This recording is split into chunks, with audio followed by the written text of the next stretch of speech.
Shalom Yasharella. First and foremost, I want to say all praises, honor, and glory to Yahweh Bahashem Yahweh Shai, Bahashem Racha HaKodash. Double honors to the apostles and elders of the house of David. Salutations to you brothers throughout the four corners of the earth, teaching the truth and righteousness and sincerity to you Israelite foreigners. Come back home to the truth. To those that passed on serving the Lord, the dead in Yahweh Shai shall arise first. To you sisters who believe, keep encouraging and supporting your brothers who are out here teaching this truth, and always commemorate the sister who washed Yahweh Shai feet when you read the scriptures.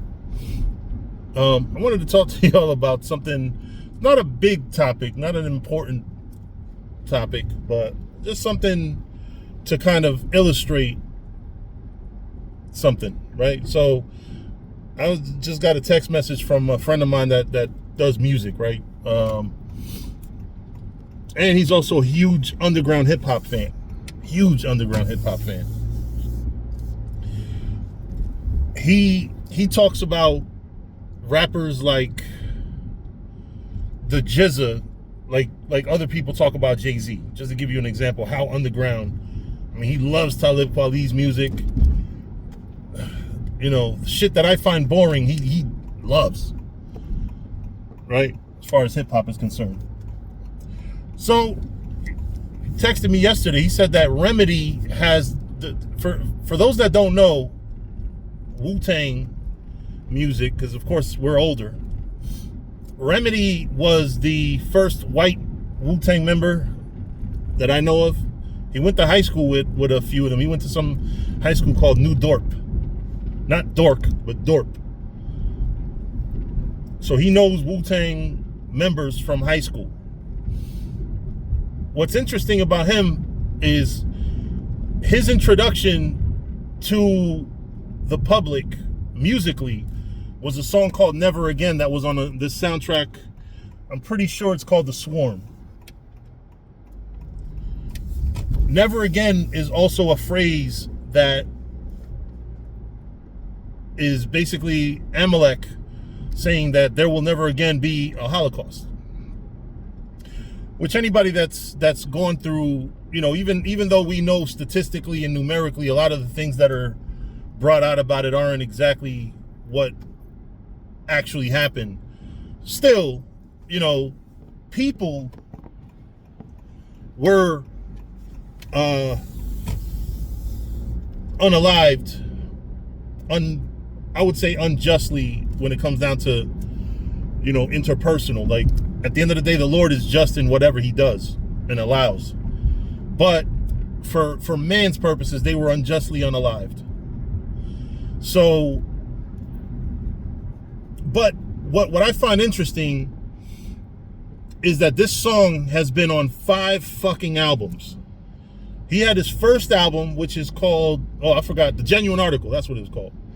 The Genuine Article. So you got The Swarm, Genuine Article. Then his second album was called Code Red.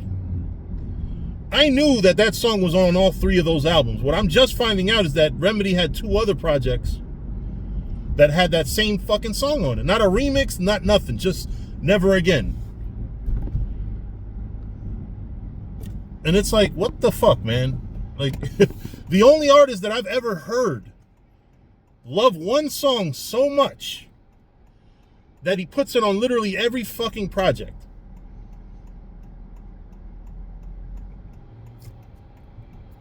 I can't think of a rap song about slavery, chattel slavery. I can't think of a rap song about Jim Crow. I'm sure there are rap songs by very underground artists, which, you know, like I said, Remedy is an underground artist himself. So it's not like he's a mainstream artist. But the fact that he gets to fucking repeat the same fucking song on multiple albums. I mean, in part you can blame the RZA for that. The RZA put him on The Swarm. The RZA gave him a record deal to put out The Genuine Article, and I'm pretty sure, well, Code Red might not be on Wu-Tang, may or may not be, I'm not sure.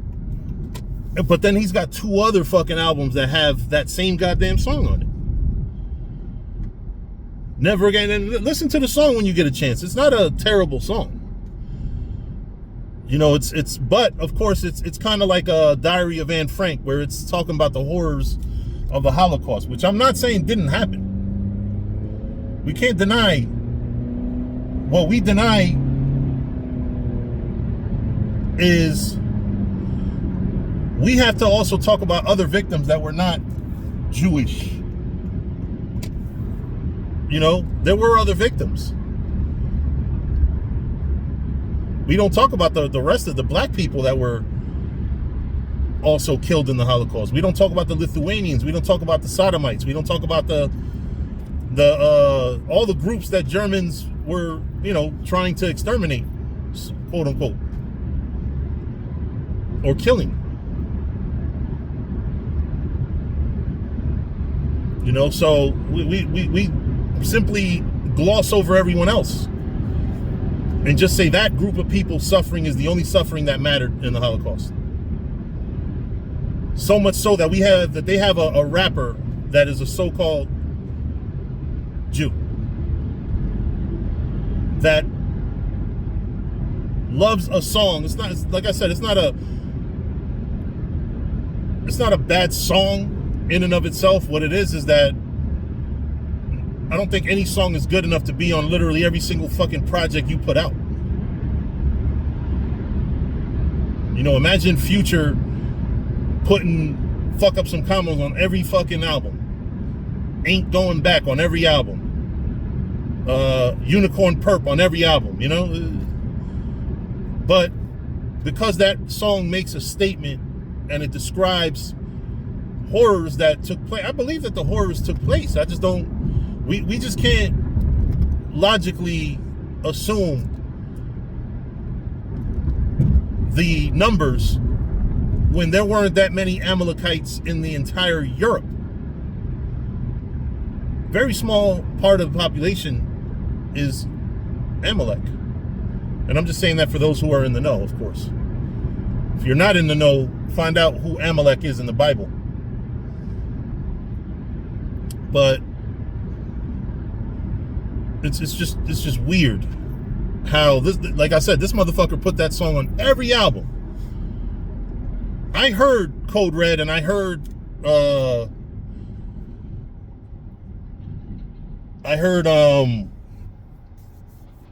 fuck is that called? Code Red and Genuine Article. I heard those albums in their entirety. Because I was a big Wu-Tang fan at one point. And I'm not gonna lie, I've always looked at Remedy as the devil. He might be a devil that is down with, you know, so-called black people, but the funny thing is, you're down with black people, but not one song have I ever heard he dedicated to black people who went through their shit. When he dropped Code Red, he did a song with a Palestinian rapper, I forgot his name, Silver Rings, where, you know, they talk about their struggle and the shit that they're going through, right? Amalek and Arabs. Never once saying, hey, what about black people that we sold into slavery, that we paid for the ships? They talk about, oh, yeah, this happened to my people. And they even found the common ground for him to do a song with Silver Rings about what's going on with the Israeli-Palestinian conflict. Because this was right after 9/11 when Code Red came out. But they neither one, the fucking Arab or the Amalekite, found and you know, you brothers that are hip hop fans from the late 90s, early 2000s, you know, these, like I said, these rappers are relatively unknown. They're not Jay-Z, you know, they're not the household names where fucking grandmothers know who the fuck Jay-Z is. 50 Cent, you know what I mean? They were underground, but they came out under Wu-Tang. Silver Rings, from what I gather from other members of Wu-Tang, Silver Rings supposedly brainwashed the RZA. Supposedly, Silver Rings is kind of the reason why Wu-Tang has had issues where they borderline beefing with each other. Or if not beefing, you know, they're like, oh, you know, what this group, this faction of Wu-Tang's not doing music with that faction. Like they've had, you know, when you watch anything about them, Mics and Men, you know, you know that there's definitely a beef with RZA's brother Divine with practically the rest of the Wu-Tang Clan, because they feel Divine is the one who stole or robbed them, you know. But anyway, going back to the main point, you know, Silver Rings and fucking Remedy can get together to talk about the atrocities that their people are doing on each other, but never talk about the atrocities that both of those motherfuckers' peoples have put on my people, you know. And like I said, by putting Never Again, it's not a great track either. It's not that bad, but it's not great either. The beat is pretty good. I think Remedy made the beat himself. But to put it on 5 fucking official projects, that doesn't count any mixtapes or anything else that got Never Again. You're gonna force the Holocaust down the throats of hip-hop fans. You're gonna even collab with a Palestinian artist to talk about the atrocities that y'all are doing to each other, but not once say, hey, the slave trade is evil. The slave trade was wrong. And that's what really is wrong with this whole world. You want to overstate what happened during Nazi Germany, but not even talk about the atrocities that have happened to Black and Latino people, the stealing of the land, the killing off of entire populations of people. But your destruction has to be the most pronounced destruction, and you still have a lot of, you know, like the ground that they cover, to have had reportedly more of them died than were actually in the entire Europe. That should be telling you something. Because I see the two things as the same thing. The fact that they're playing up what happened to Amalekites during the Holocaust, and Remedy dropping the same song about the Holocaust on 5 different albums. I see that as the same shit. They're trying so hard to tell the world about their fucking suffering while ignoring that of everybody else, especially the suffering that's been at their hands. But anyway, with that, I'm going to say shalom.